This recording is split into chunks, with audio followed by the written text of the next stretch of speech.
Praise the Lord.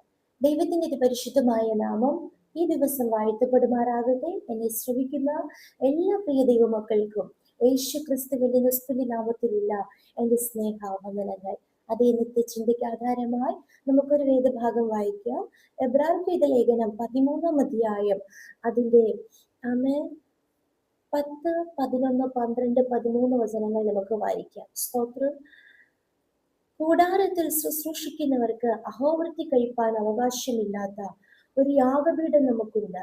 മഹാപുരോഹിതൻ പാപപരിഹാരമായി രക്തം വിശുദ്ധ മന്ദിരത്തിലേക്ക് കൊണ്ടുപോകുന്ന മൃഗങ്ങളുടെ ഉടൽ പാളയത്തിന് പുറത്തു വെച്ച് ചുട്ടുകളയുന്നു. അങ്ങനെ യേശുവും സ്വന്തം രക്തത്താൽ ജനത്തെ വിശുദ്ധീകരിക്കേണ്ടതിന് നഗരവാതിലിന് പുറത്തു വെച്ചു കഷ്ടം അനുഭവിച്ചു.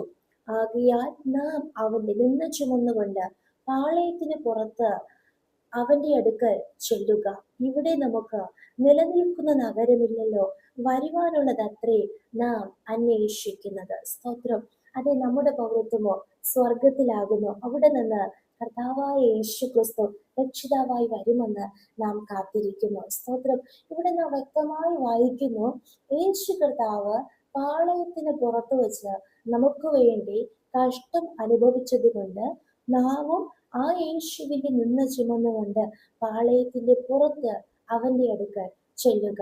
യേശുക്രിസ്തുവിന്റെ നിന്ന ചുമന്നു, അല്ലെങ്കിൽ യേശുക്രിസ്തുവിന്റെ നിന്ന സ്തോത്രം വലുതായിട്ട് എണ്ണി എന്ന് നാം കാണുന്ന ഒരേ ഒരു വ്യക്തി മാത്രമേ ഉള്ളൂ. അത് മോശയെ കുറിച്ചാണ് നാം അവിടെ വായിക്കുന്നത്.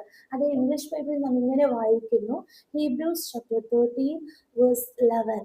The high priest carries the blood of animals into the most holy place as a sin offering, but the bodies are burned outside the camp.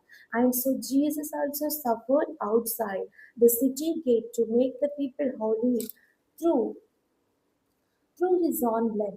Let us then go to him outside the camp, bearing the disgrace he bore. For here we do not have an enduring city, but we are looking for the city that is to him. അപ്പോൾ നാം ഇവിടെ വ്യക്തമായിട്ട് ദൈവാത്മാവ് ഉണർത്തുന്ന ഒരു കാര്യം, പുറത്ത് hallelujah യേശു ക്രിസ്തു പാളയത്തിന് പുറത്താക്കപ്പെട്ടു. പാളയത്തിന് പുറത്ത് വെച്ച് കഷ്ടം അനുഭവിച്ചു. നാമും പാളയത്തിന്റെ പുറത്ത് യേശു ക്രിസ്തുവിന് വേണ്ടി കഷ്ടം അനുഭവിക്കേണ്ടതാണ്.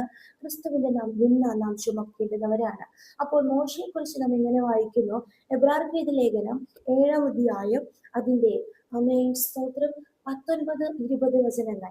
അവൻ നമ്മുടെ വംശത്തോട് ഉപായം പ്രയോഗിച്ചു, നമ്മുടെ പിതാക്കന്മാരെ പീഡിപ്പിച്ചു, അവരുടെ ശിശുക്കൾ ജീവനോടെ ഇരിക്കരുതെന്ന് വെച്ച് അവരെ പുറത്തിടിവിച്ചു. ആ കാലത്ത് മോശെ ജനിച്ചു, ദിവ്യസുന്ദരനായിരുന്നു. അവനെ 3 മാസം അവന്റെ അപ്പന്റെ വീട്ടിൽ പോറ്റി. പിന്നെ അവനെ പുറത്തിട്ടപ്പോൾ ഫറവോന്റെ മകൾ അവനെ എടുത്തു തന്റെ മകനായി വളർത്തി. സ്തോത്രം. Acts chapter 7 verse 20. Amen. Hallelujah. Amen. Verse 20, 21, 22. At that time Moses was born, and he was no ordinary child. For 3 months he was cared for by his family. When he was placed outside, Pharaoh's daughter took him and brought him up as her own son. Amen. അപ്പോൾ സ്തോത്രം ഇവിടെ നാം വായിക്കുന്നു, placed outside, പുറത്താക്കപ്പെട്ടു. സ്തോത്രം. പുറത്തിടിവിച്ചു മോശയും. Hallelujah. സ്തോത്രം, സ്തോത്രം. മോശയെയും പുറത്തിട്ടപ്പോൾ നാം വായിക്കുമ്പോൾ പുറപ്പാട് പുസ്തകം 2-ാം അധ്യായം അതിന്റെ 3-ാം വചനത്തിൽ നാം ഇങ്ങനെ വായിക്കുന്നു, അവനെ പിന്നെ ഒളിച്ചു വെക്കാൻ കഴിയാതെയായപ്പോൾ അവൾ ഒരു ഞാങ്ങണപ്പെട്ടകം വാങ്ങി അതിന് പശയും കീലും തേച്ച് പൈതലിനെ അതിൽ കിടത്തി നദിയുടെ അരികിൽ ഞാങ്ങണയുടെ ഇടയിൽ വെച്ചു. ഞാങ്ങളുടെ ഇടയിൽ വെച്ചു, നദിയുടെ ഇടയിൽ വെച്ചു എന്ന് മാത്രമേ ഉള്ളൂ. പക്ഷേ എന്തായാലും നദിയുടെ ഇടയിൽ വെക്കുമ്പോൾ പെട്ടകമാണ്, അത് ഒഴുകിപ്പോകും. സ്തോത്രം. അപ്പോൾ ആ ഒരു രംഗത്തെയാണ് ഇവിടെ പുറത്താക്കപ്പെട്ടു എന്ന് നാം വായിക്കുന്നത്. സ്തോത്രം. എന്നാൽ അതേ മോശെ താൻ വളർന്നു വന്നപ്പോൾ താൻ തിരഞ്ഞെടുത്തത് ക്രിസ്തുവിന്റെ നിന്ന വലിയ ധനമെന്ന് തന്നെ. സ്തോത്രം. അതേ എബ്രായർക്കെഴുതിയ ലേഖനം 11-ാം അധ്യായം ഹല്ലേലൂയ. സ്തോത്രം. എബ്രായർക്കെതിരെ ലേഖനം 11-ാം അധ്യായം അതിന്റെ 24, 25, 26 വചനങ്ങൾ വായിക്കുന്നു. വിശ്വാസത്താൽ മോശെ താൻ വളർന്നപ്പോൾ പാപത്തിന്റെ തൽക്കാല ഭോഗത്തെക്കാളും ദൈവജനത്തോടുകൂടി കഷ്ടം അനുഭവിക്കുന്നത് തിരഞ്ഞെടുത്തു. പ്രതിഫലം നോക്കിയത് കൊണ്ട് ഫറവോന്റെ പുത്രയുടെ മകൻ എന്ന് വിളിക്കപ്പെടുന്നത് നിരസിക്കുകയും മിസ്രയീമിലെ നിക്ഷേപങ്ങളെക്കാളും ക്രിസ്തുവിൽ നിന്ന വലിയ ധനമെന്ന് എണ്ണുകയും ചെയ്തു. സ്തോത്രം. അപ്പോൾ ഹല്ലേലൂയ, ആമേൻ, സ്തോത്രം. യേശു കർത്താവും മോശയെയും ഹല്ലേലൂയ ഒരേ ഒരു ആമേൻ സ്തോത്രം രംഗമായിട്ട് നമുക്ക് അവിടെ കാണുവാനിടയായിത്തീർന്നു. അതുപോലെ തന്നെയാണ് നമ്മുടെ ജീവിതവും. സ്തോത്രം. അതേ, യേശു ക്രിസ്തു പാളയത്തിന് പുറത്താക്കപ്പെട്ടു എങ്കിൽ മാത്രമേ തന്നെ കുറിച്ചുള്ള ദൈവത്തിന്റെ പദ്ധതികൾ നിവർത്തീകരിക്കത്തുള്ളൂ. ആമേൻ, സ്തോത്രം. ആമേൻ, കഷ്ടം അനുഭവിക്കണം. കഷ്ടം അനുഭവിച്ചാൽ മാത്രമേ യേശു കർത്താവിന് ആമേൻ സ്തോത്രം സ്വന്തം ജീവൻ നൽകി ഈ മാനവരാശി മുഴുവനും തന്റെ രക്തത്താൽ വീണ്ടെടുക്കുവാൻ കഴിയത്തുള്ളൂ. അതുകൊണ്ട് യേശു ക്രിസ്തു പാളയത്തിന് പുറത്താക്കപ്പെട്ടു. അങ്ങനെയാണെങ്കിൽ ഈ വചനം കേൾക്കുന്ന പ്രിയ ദൈവപൈതലെ, നമ്മുടെ ജീവിതത്തിൽ തന്നെ ആമേൻ സ്തോത്രത്തിൽ ചില പുറത്താക്കപ്പെടുന്ന അനുഭവങ്ങൾ പോലെ ചില പ്രതിസന്ധികൾ നമ്മുടെ ജീവിതത്തിൽ ഉണ്ടാകാം. എന്നാൽ നാം ഭാരപ്പെട്ടു പോകരുത്.